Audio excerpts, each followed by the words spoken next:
વડાપ્રધાન નરેન્દ્ર મોદીના 74મા જન્મદિવસની દેશભરમાં તેમના ચાહકો દ્વારા ઉજવણી કરાઈ હતી। ત્યારે સુરતમાં ચિત્રોત્સવ યોજાયો હતો। સાયન્સ સેન્ટર ખાતે 125 ચિત્રોનું પ્રદર્શન કરવામાં આવ્યું હતું। તો ગુજરાતના ગૃહ રાજ્યમંત્રી હર્ષ સંઘવીના હસ્તે આ ચિત્રોત્સવનું ઉદ્ઘાટન કરાયું હતું। ત્યારે એવું પણ જણાવવામાં આવ્યું હતું કે અભિનંદન એટલા માટે કે દેશને 2014માં એવા નેતાને પસંદ કર્યા છે જેઓ લોકો માટે કામ કરે છે। ઘણા નેતાઓ પોતાના જન્મદિને મોટી મોટી પાર્ટીઓ કરે છે, જ્યારે વડાપ્રધાન સેવાના કામોમાં લાગેલા હોય છે। 17મી સપ્ટેમ્બર વિશ્વ નેતા આદરણીય પ્રધાનમંત્રી નરેન્દ્રભાઈ મોદી સાહેબનો જન્મદિવસ। આ દેશને એક એવા પ્રધાનમંત્રી મળ્યા કે જેઓ હંમેશા એવું કહે છે કે મારા જન્મદિને ક્યારે પણ કોઈ બુકે કે કેક નહીં, પરંતુ સેવા પખવાડિયાના માધ્યમથી સંપૂર્ણ દેશની અંદર એ છેવાડાનો માનવી હોય, ગરીબ માનવી હોય, મધ્યમ વર્ગનો માનવી હોય, એ લોકો સુધી સેવાકીય પ્રવૃત્તિઓના માધ્યમથી એમના પરિવારની અંદર ઉજાલો આવે, એવા કોઈ આયામોના માધ્યમથી મારો જન્મદિવસ ઉજવાય। અને એ ન્યાય સમસ્ત ભારત વર્ષમાં આ પ્રકારના અનેકવિધ આયોજનો થતા હોય છે। આજે આદરણીય પ્રધાનમંત્રીશ્રીના જન્મદિનના ઉપલક્ષમાં સંપ્રતિ ફાઉન્ડેશન અને વોલ ઓફ ફેમ આ બંને સંસ્થાના માધ્યમથી સુરત શહેરમાં નમો ચિત્રોત્સવ એટલે 125થી વધુ ચિત્રો એક જ કલાકારે, જે મિત્ર અહીંયા છે આપણી સાથે, ભાઈ શ્રી શૈલેષભાઈ ટંડેલ, જેમણે છેલ્લા 8 વર્ષની મહેનતથી આદરણીય પ્રધાનમંત્રીશ્રીના જીવન કવનમાં જે કોઈ વિશિષ્ટ ઘટનાઓ બની હોય એવા અનેકવિધ અલગ અલગ પોઝના ચિત્રો એમણે ખૂબ હૃદયના ભાવથી, ઉમળકા ભાવથી બનાવ્યા છે। અને જેનું સુરત શહેરના સાયન્સ સેન્ટરની આર્ટ ગેલેરીમાં આજે આદરણીય પ્રધાનમંત્રીશ્રીના જન્મદિનના ઉપલક્ષે જ આ શુભારંભ થયો। આપે જોયું, આ શુભારંભ ગુજરાતના યુવા નેતા, ગૃહ રાજ્યમંત્રી હર્ષભાઈ સંઘવી અને શહેરના પ્રથમ નાગરિક આદરણીય દક્ષેશભાઈ માવાણી સાહેબ, આદરણીય સાંસદ શ્રી મુકેશભાઈ દલાલ અને શહેરના અનેકવિધ અલગ અલગ સંસ્થાઓના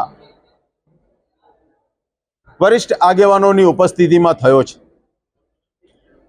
આ શહેરને એક મેસેજ આપવા માંગીએ છીએ કે આદરણીય પ્રધાનમંત્રી શ્રી એ નીડર છે, એ બાહોશ છે, એ મુદુ છે, એ ધાર્મિક છે, એવા અલગ અલગ તમે જેટલા પોર્ટ્રેટ જોઈશો એ તમામ પોર્ટ્રેટની બાજુમાં એક શબ્દ આપ્યો છે, અને 100 શબ્દ આપ જો જોશો તો હૃદયથી વિચારશો તો ખ્યાલ આવશે કે આદરણીય નરેન્દ્રભાઈ મોદી સાહેબની શું પ્રતિભા છે। અને એટલા માટે આ એક્ઝિબિશનનો આજે શુભારંભ થયો છે અને આવનારા એટલે કે 18 તારીખથી 22 તારીખ સુધી સુરત શહેરના પ્રજાજનો માટે, એમાં વિશેષ કરીને એ સ્કૂલના બાળકો હોય, અનેકવિધ NGO હોય, અલગ અલગ ઇન્ડસ્ટ્રીઝ હોય, આવી રીતે અલગ અલગ જે પ્રોફેશનલ્સ છે, એવી રીતે અમે સેટઅપ કર્યું છે કે 5 દિવસ સુધી શહેરના અલગ અલગ પ્રજાજનો અહીંયા આગળ પોતે આ એક્ઝિબિશન, આ પ્રદર્શન જોઈ શકે। આજે જેનો શુભારંભ થયો છે ત્યાં એક વિશિષ્ટ પ્રકારની આદરણીય પ્રધાનમંત્રીશ્રીની જે વિશિષ્ટ યોજનાઓ છે એને ધ્યાન પર લઈને એક રંગોળી પણ બનાવવામાં આવી છે। અને શહેરના પ્રજાજનોને આપના માધ્યમથી હું કહેવા માગું છું કે આદરણીય પ્રધાનમંત્રીશ્રીના આ જે ચિત્રોનું પ્રદર્શન છે એ આપ 18 તારીખથી 22 તારીખ સુધીમાં સવારે 10થી રાત્રિના 8 દરમિયાન સુધી આપ આવો અને આ નિરીક્ષણ કરો। અને મારી સાથે વોલ ઓફ ફેમના ફાઉન્ડર ભાઈ શ્રી નરેશભાઈ અગ્રવાલજી, એમણે પણ આ સંયુક્ત રીતે જે આયોજન કર્યું છે, ખૂબ જહેમત ઉઠાવીને આ ચિત્રોનું જે સેટઅપ કર્યું છે એ ખરેખર અભિનંદનીય છે। શહેરની પ્રજા આનો વધુમાં વધુ લાભ वॉल ऑफ फेम और समृद्धि फाउंडेशन ने मिलके आज एक आयोजन किया है नमो चित्रोत्सव। अब ये नमो चित्रोत्सव में हमने प्रधानमंत्री मोदी साहब के जन्मदिन को एक स्पेशल डे को मनाया है, जहां पे 125 से ज़्यादा एक ही आर्टिस्ट ने पोर्ट्रेट्स बनाए हैं। उनका नाम है शैलेश टंडेल और ये पिछले 8 साल से ये पूरा कलेक्शन कर रहे हैं। आज हम बात कर रहे हैं हमारे यशस्वी प्रधानमंत्री। अगर मैं एक वर्ड यूज़ करता हूँ स से मतलब होता है जो बात करते हैं समृद्धि की, जो बात करते हैं समर्पण की, जो बात करते हैं शांति की, जो है शांति दूत, जो बात करते हैं स्टार्टअप की, जो ऐसे इंसान है जो संवेदनशील हैं, जो साहसी हैं।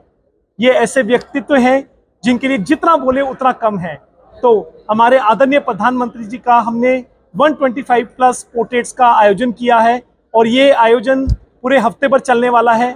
आज 17 तारीख को इनका जन्मदिन है, इसलिए आज हमने इनका आयोजन आज किया है और 18 तारीख से लेकर 22 तारीख तक जो शहरवासी हैं, सूरत वासी, उनके लिए प्रदर्शनी ओपन है जो सिटी लाइट में रखा गया है साइंस सेंटर में। तो मैं नीरव भाई का बहुत बहुत धन्यवाद करता हूं, क्योंकि इन्हीं की वजह से, इनके प्रोत्साहन की वजह से हम ये इवेंट कर पाए और शैलेश भाई जिनकी वजह से ये इवेंट हुआ है।